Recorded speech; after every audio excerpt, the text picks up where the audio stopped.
Hello, everybody. Charlie McAlexander with a man I've always wanted to meet, listened to him so many times, and fortunate here in Athens, Georgia, with the Hodgson Music School and George Foreman's efforts to get him here for a concert. Doc, it is a privilege to have you here. My pleasure, really. There's so many questions I have for you, and I'm not going to wear you out with them. So many people would. I know how you got your name, but if you tell those who don't know how you got that name, how it happened, you're Little Doc. Oh, well, I was born in a very small community in eastern Oregon, 600 people, and my dad was there when I was born at home on the kitchen table, and he helped the local doctor deliver me, wrapped me in a blanket as soon as he had me cleaned up, walking up and down Main Street. I was born in July, so the weather was good, and showing me off, and people said, "Here comes Big Doc and Little Doc." And I've been called Doc ever since. Well, your dad was a dentist. Yes, he was. He was a country dentist. Frontier dentist, as you've called him. Yes, he really was. He was in the first graduating class of his dental college. Wow. It was always amusing to me, and everybody loved it, when you would, Johnny Carson would try to stump the band and give you a title, and you'd say, "Oh yeah, I know that song," whether you knew it or not. That's right. Was that, I don't remember you ever being stumped. I'm sure you probably were, but were you ever stumped where you just threw up your hands and said, "Nope, can't do it"? Well, on occasion, we would say, "Well, actually, we don't know that," and but somebody would wait. Joe knows it over here in the band. Yeah, it would happen that way, and that was one of the most popular segments of the show. But it gave Johnny an opportunity to interact with the whole audience on a very informal basis, which is what he was really good at. You have said that you're a nonconformist and a bit irreverent. How irreverent are you in regard to, be it clothes or anything else, or was that a misquote? No. I didn't think so. No, I said those things, and it's true. I never thought of myself as irreverent, but one of the guys on the production staff of The Tonight Show, after something Johnny and I had done, they said, "That's good. You should keep that up." He said, you have a sort of an irreverent attitude toward things. And I never thought of it as that. I was just You were being you. I was being me, yeah. The days on The Tonight Show, we will probably never, ever see anything like that again.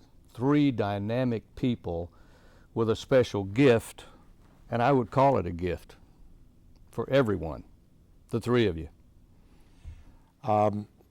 Yeah, it was, but the thing to remember is this. Ed was certainly great at what he did, and I was pretty good there with that band and all of that. But Johnny is what made it all happen. And Johnny had such class. I think in the entire 30 years that we were on the air, you never could point to one time where he made a grammatical error or where he was, say, impolite or unkind. He was good with all kinds of people. But he shaped that show. He was the show. And Ed and I were lucky enough to be along for the ride. That's how I look at it. You and the San Miguel Five, I've heard some of your music. It is out of sight. You've got to be pleased with what you're doing with this bunch. Yeah, I didn't know where I was going. I thought I was going to Mexico to retire. And I told my wife at the time, I said, I'm still going to play the trumpet every day because, you know, that's what I do. But I would like to find a group of guys I could play with where I could play some jazz and just, you know, something a little different. And I met these guys right off, and they've been preparing this for 20 years because that's how long the group was together before I joined it. And now we've upgraded, and we have some, I mean, really great musicians in this group. We have a violin player who is beyond world class. I mean, he's from another world. And a sweetheart of a person, very colorful, very handsome, plays unbelievably. Gil Gutierrez, who founded the group, is he has a guitar style that's absolutely all his own. And the group is I enjoy it every night so much. I sit there playing and thinking, wow, I'm having a really good time here. I think I'm going to keep doing this. You put blues together, you put swing together, you do everything, big band sounds. Is there a preference, or you just love it all? Well, it's a Latin-based group. And I suppose that's where, you know, that's most of what we do. But we also do a lot of gypsy-style music based on gypsy scales. And it's French gypsy, it's Spanish gypsy, it's Jewish gypsy, and we're a world music group. It's what it really comes down to. I want to ask you about a couple of people you've played with. One in particular that always fascinated me because I didn't know what the heck he was going to do is Buddy Rich. A great drummer, obviously. Yeah. He was out there, wasn't he? Well, in his own way, he was. He was also very sane. But Buddy Rich was an absolute genius, is the only way that you could possibly describe what he did. And I don't know if this is a good thing to say in Georgia or Tennessee, where I'm currently residing, but Buddy had I think like a mild heart attack, and they had him in the emergency room, and the nurse asked him as he was stretched out on the gurney, she says, "Mr. Rich, is there anything you're allergic to?" And he looked up and he said, "Yes, country and western music." Well, you've done country. I've heard some things that were really, really neat that you've done. Well, I've got a lot of country I know in you me. do. I know you do. You don't get an accent like this living in the city. Thank goodness. Thank goodness. I want to ask you, I guess the last question is this. Why the last question? I'd love to go longer. I don't Well, hold why you up. don't you? Let's go for hours. I could with you, and I mean that, but I won't take advantage. Well, Charlie, I don't really have that much to do this afternoon. Cool. All right, here we go. I want to ask you about band gigs and trips and weird things that have happened.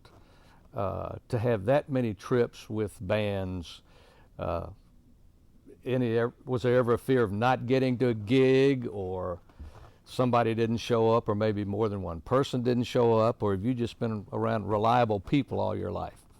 Well, being around reliable people is not always the answer, because unreliable things happen. Yeah. You know, like a guy is taken suddenly ill, and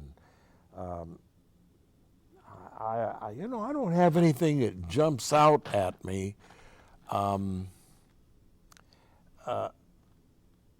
Other than, like, when I was with Tommy Dorsey's band, and Buddy Rich was back with the band again, and he became ill, and so we were hard put to find a drummer. And this guy that had played with Tommy in New York years and years ago, Tommy said, I think Flea Madden is here.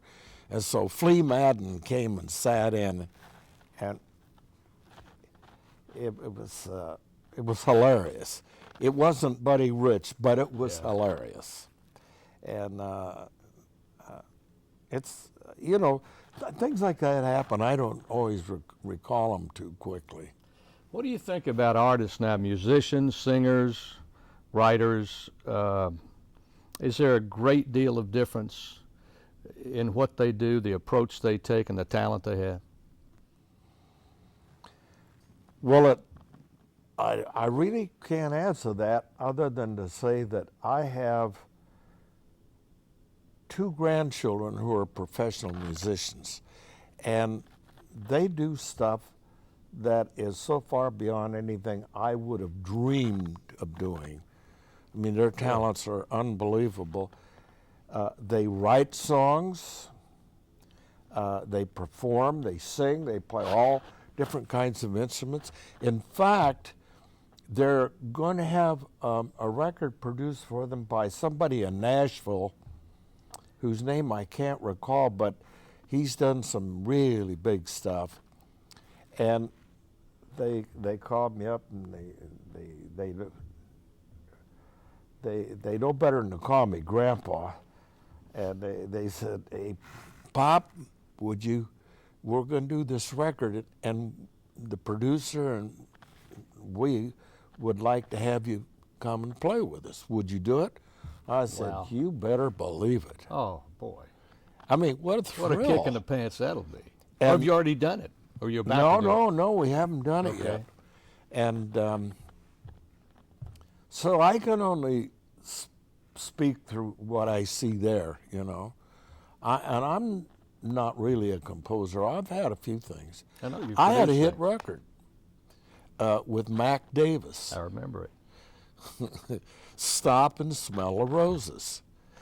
And the way that happened, I was getting a medical exam down in Florida with a doctor that I knew pretty well. Mm-hmm. And after it was all over, it was a woman. She says, Doc, I really think what you need to do, you need to stop and smell the roses.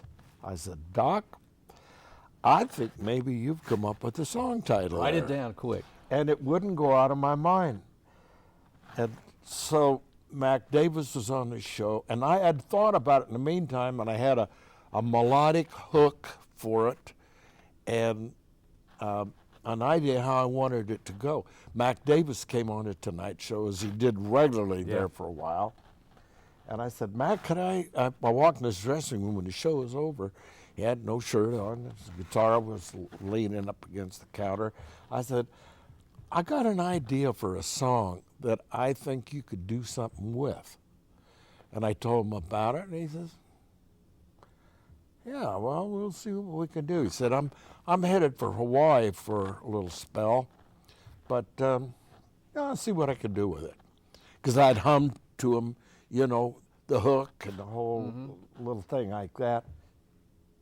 About 6 months later, we were taping in L.A., and a guy came down out of the audience during rehearsal with a suit on and a briefcase. And I thought, oh, I think this is a process server, and I'm about to hear from my ex-wife. And the guy said, I got something here I want you to sign. I was so relieved that he wasn't. I said, what would that be? He says, well, this is for the song that you and Mac Davis wrote. I said, oh, yeah, I think I remember that.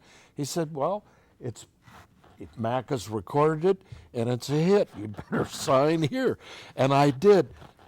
Most guys would have taken that song, as I thought he would, and finished it off and recorded it and said, thanks, Doc, that was a good idea. Yeah.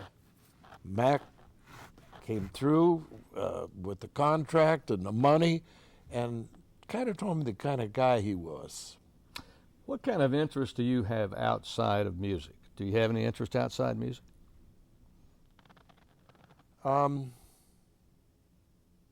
Most of my interests center around music, but on a day-to-day basis, I like to cook a lot. You have Italian restaurants? I started a restaurant in LA that became very famous, and it's In Brentwood? in Brentwood, yeah, called Trattoria Toscana, and it's really pretty nice restaurant. Not fancy, but it's the real deal of Italian food, and that's where I learned a lot of my cooking. But I've always enjoyed cooking, and at home, I cook the meals every day, and I enjoy it. But beyond that, my main interest would be horses. You've always been interested in horses. So From the time I was a little Yeah. kid, I was born and raised in a cowboy community, and all of my buddies in going through school, most of them were raised on a ranch and had horses, and I was around it all the time. And you know how when you're a kid, some guys want to be lawyers, some want to be firemen, doctors, all different kinds of things. What I wanted to be was a jockey. That's odd. I was very small. My mother said because I was so small and I kept people's horses and I helped train them, she said, you should be a jockey. You can do that. That's weird. Well, then you know how it comes. With me, it was different. I went to the state fair every year, and believe it or not, I lived in the governor's mansion. He was from this little town I was from, and he was my Uncle Earl. And so I'd stay with Uncle Earl and Aunt Edith, and every afternoon during the state fair, they had horse races, and I played in the Salem, Oregon Municipal Band, and we would play between the races. And the first thing in the morning, I was down at that racetrack on the back stretch. I knew all the horses, I knew their names, and when those young jockeys would get up on those horses, I saw those outfits. I said, that's what I want to do. And so I didn't get to become a jockey, but I still wear the outfits. Did you, or am I losing my mind again, but did you ever have a horse in the Derby or a large race? Am I mistaken about that? Only by about that much. I had an opportunity. My son is a racehorse trainer. I have a daughter who's married to a well-known trainer, and another daughter that's married to a guy. They raise horses. The whole family is horse-oriented. And I had an opportunity to purchase a horse at a 2-year-old's in training, 2-year-olds in training at Hollywood Park. And the guy that was the agent for the horse was an old friend of mine who spent a lot of time in Kentucky. He brought some famous racehorses to this country. His name was Albert Yank. He brought over Vaguely Noble and a few other really great horses. And he and I were buddies, and my son worked with Albert quite a bit. And I walked into the barn, and he says, Doc, I got your Derby horse for you this year. And I said, what do you mean, Albert? English Derby? Well, no, he was using a put-on I see. accent. Okay. He says, I'm talking about the Kentucky Derby, my friend. He said, every year you buy a horse from me, you won't listen to anything I tell you. I hope you'll listen this year because I have a horse that you need to buy. And he's going to go cheap. And you're not supposed to do this. It's against the law, but since he's passed away, we can say it. He said, you can have this horse for X amount of dollars. And by today's prices on racehorses, it was like, are you kidding me? And he said, now, Doc, the thing you got to remember, this horse was in a vanning accident, and he's all scuffed up. He's got cuts all over him. And he's not a real good-looking horse to begin with. He's kind of got a Roman nose, and he's a little close in the back. But I've had him out in a pasture of a whole bunch of 2-year-old colts, and he is flat out one tough son of a you-know-what. And he said, I'm here to tell you, this horse is going to win the Kentucky Derby. So he brings him out, and he was everything he said. He was cut up, had a rough coat on him. He was ugly as sin and a bad attitude. His name was Sunday Silence. Are you kidding me? I ain't kidding you Well, I was one right bit. then. I thought that And he you had says, a piece of a big he one. says to me, Good night. he says, now, Charlie Whittingham wants to train the horse, and my son had worked for Charlie Whittingham. And I'm putting two and together, and wow, this could be really great. And my son would be at the Derby. I would want Whittingham to go on and train him, but my son would go with Charlie, and what a deal. Everybody wins. And then I started thinking about, oh man, if my wife finds out that I bought another racehorse, she's going to really be PO'd. Yep. And my accountant is going to be apoplectic. So I said, well, Albert, I'll come back after lunch. And I went and got lunch, and I didn't go back. We're talking about a horse that won the Kentucky Derby. He won the Preakness, and he was second by a lip in the Belmont. And whoever, well, it was Dr. So-and-so from Oklahoma, bottom, I can't remember his last name.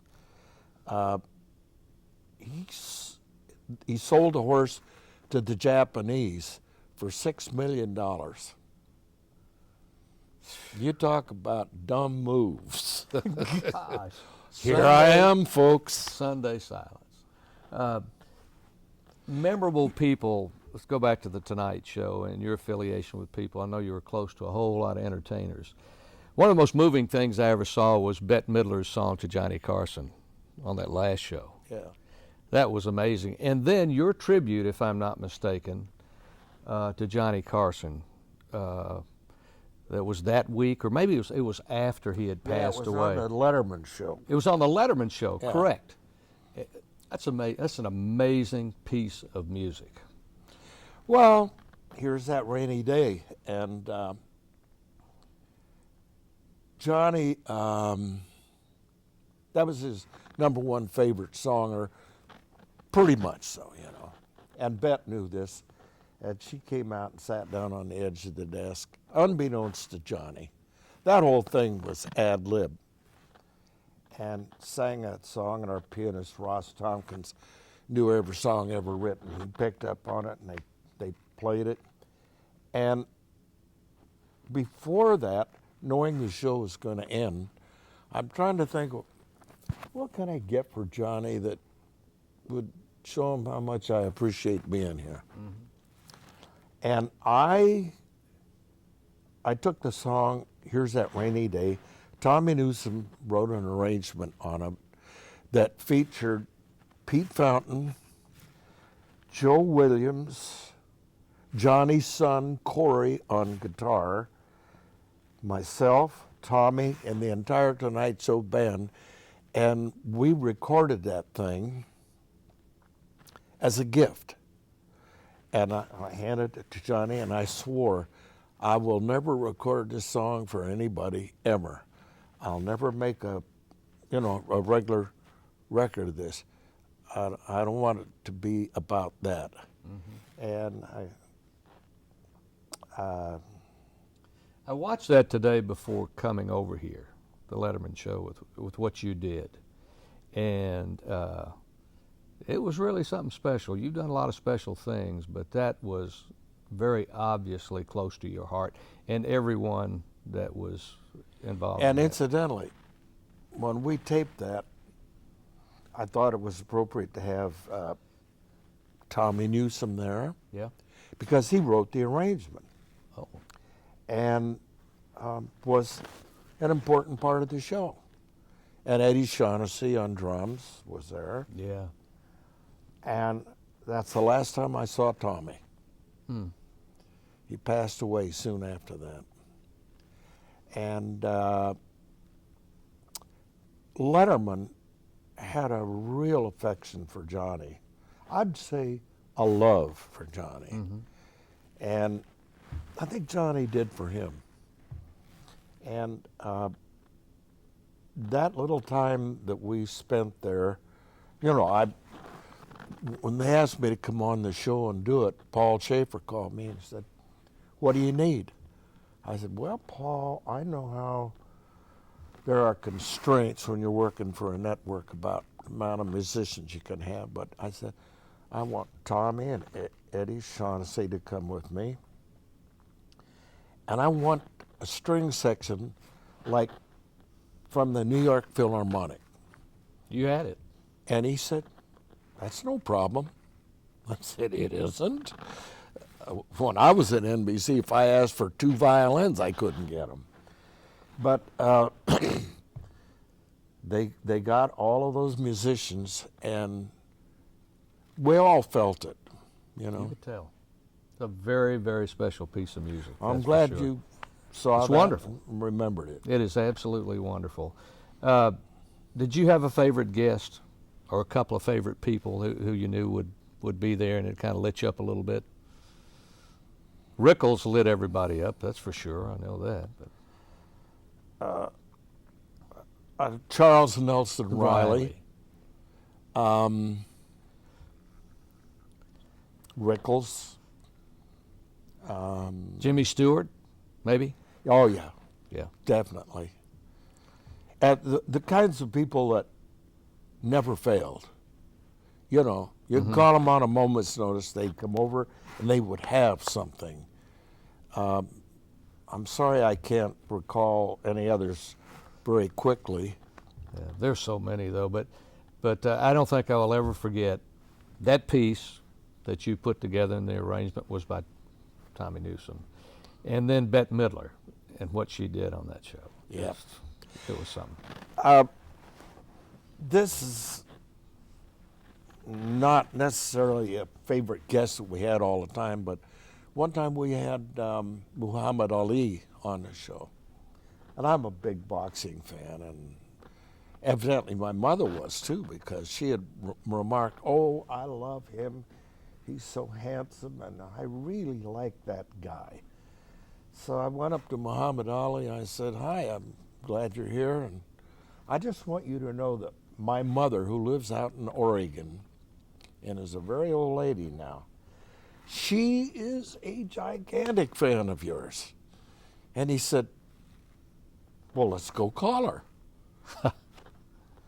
And I said, "Well, do you have the time?" He said, "Hell with the time." He said, "Let's go call your mom." So we went, and I got a phone, and I called. She wasn't home. Oh no! You believe that? No. But nevertheless, you know, you see people, or they're put in a certain light, and you get misconceptions about them. You never know. And he was brusque and brash, but exceptionally bright and Yes. feeling. He was something else. Oh, the greatest, as they say. Who inspired you? Speaking of greatness, were there a couple of people? Was there one talent specifically that really inspired you, kick-started you? Well, in a certain way, yes. My childhood in Arlington, Oregon, and whom I referred to as Uncle Earl Snell, who was governor of the state of Oregon for several terms, and before that he was Secretary of State. But to me, he was just Earl, Uncle Earl. And they gave me my first instrument before I ever had a horn. They had an army bugle down in their basement that said, "Oh, let's just give this to Doc." And it didn't have a mouthpiece, and I learned to play that thing with no mouthpiece. That's impossible, isn't it? Yes. I thought And I made such a ruckus that Ella Gray, who lived about a block away, they called and said, "Ella's having the vapors today, and your trumpet playing is bothering her." no animals died, did they? Okay. A couple of small ones. But Oh, anyway, when he became governor, and even before that, when he was Secretary of State, I would go in the summertime and live with Uncle Earl and Aunt Edith. And I didn't think of anything about him being Secretary of State or governor. And my playpen, when I was like 10 or 11 or 12 years old in there, by that time he was governor, and I like to run the elevator in the Capitol building. So Uncle Earl says, "Doc wants to run the elevator, let him run it." And I'd people up and down, and I'd run through his office, and he'd be sitting behind the desk taking care of the affairs of state. And being around someone of that significance and in a position of power, I knew it was something really, really special. I mean, you know, it was like on some level I knew what he was. Mm-hmm. And he was the first one that made me feel like I want to be somebody. I want to be something. I don't know what it is, but I want to be like Uncle Earl. And I missed the mark by quite a bit, but I've enjoyed taking a shot at it. well, there will be very few people that ever come down the pipe who've done what you've done and had the impact on the. That's true. That's not blowing smoke. That's just a dead-gum fact. Well, a lot of us being born at the time I was, you know, this is my lifespan has taken in a lot of interesting things. I remember when I was a kid, we had more horse-drawn things in Arlington than as many as we did cars for a while. Sure. And real cowboys and real Indians and No gunfights? yeah, occasionally. In that town of 600 people, you had gunfights. Well, just, I guess, like Hatfields and McCoys type things, or just guys No. who went to the saloon and came out and wanted to fire at somebody. No, it wasn't that. There was a guy who got into a disagreement with the McClaskey family, which is a very large family, and I was very close to them. And but they were tough, and I just never knew how tough they were. And some guy got in an argument with old Charlie McClaskey, You got to watch those. the head of the guys. Klan. Yeah. And they told him he lived outside of town, and they said, "If you ever come to town again, I'm going to kill you." So he told Webb Turner, who was the town marshal, he said, "You know, Charlie tells me he's going to kill me if I come to town." Webb pulls his gun and went, "Oh." He said, "Here, you take this, put it in the seat beside you, and if he approaches you, just shoot him." And I guess Charlie heard about that. Wow. And so nothing ever came of it. But that's the way it was. And killings weren't too often, but when they did happen, they didn't just automatically arrest them and put them in jail. They said, well, was he messing around with that guy's wife, or how come? and if there were any mitigating circumstances, they said, well, you know how he is. Oh, yeah. You got to watch old Charlie, that's for sure. Well, Doc, this has been a real joy. This is something for the rest of my life that I will remember. And these people in here while we're taping this will Well, too. you know, I came here to talk about our concert I know you we're did. going to do. And we wound up with a therapy session here. It's helped me. I don't know if it's destroyed you or not, but it's helped me. Yeah, it always helps to remember where you came from. Absolutely. I got to tell you a thing, one more little thing. I was playing with the Minnesota Orchestra, and I was on the staff there with one of the conductors, and they wrote a trumpet concerto for 2 trumpets for myself and Manny Laureano, who played in the orchestra. And it was a very difficult piece. We had a brand new conductor. The orchestra was red hot. And they sent me the music to learn. And while I was learning the music, I went up to Idaho with a cowboy friend of mine. And we herded cattle for about 10 days. I mean, we were working on ranches. And by the time I got through, I hadn't played the trumpet that much, and I'd gone down the side of a mountain about that kind of a pitch to it, with shale and sagebrush and boulders. And I saw these 2 cowboys in front of me disappear from view, herding the cattle. We're picking up strays and going to move them. And I get up the edge and I look, and there they are scrambling down. I'm telling you, it was almost straight down. And I had a good horse, I knew that. But I borrowed him from a guy. The horse's name was Toby, so I decided, well, Toby, I didn't come up here to sit around and talk about it. I came up here to do it. I'm going to just turn you loose. And I gave him a little kick, and right over the edge and right down. And I had several experiences like that while I was there in Idaho. Now, cut to the concert hall in Minneapolis a few weeks later. I'm sitting in my dressing room, and I'm getting really nervous about going out and performing this piece. And I thought to myself, cowboys don't get nervous about this kind of stuff.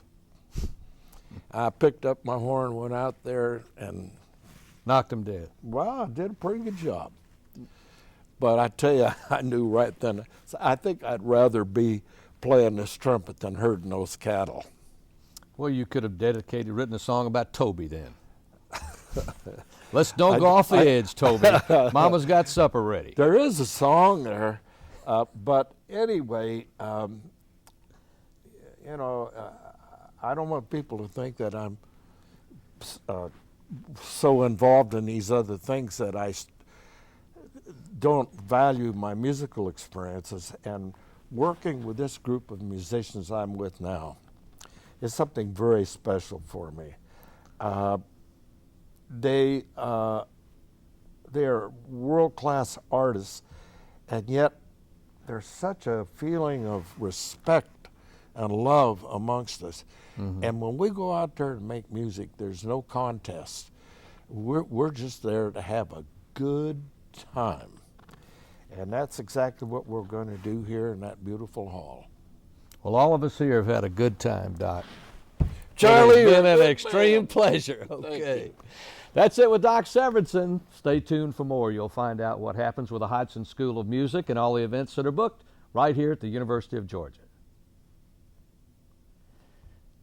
Damn, I enjoyed that, man. That was fun.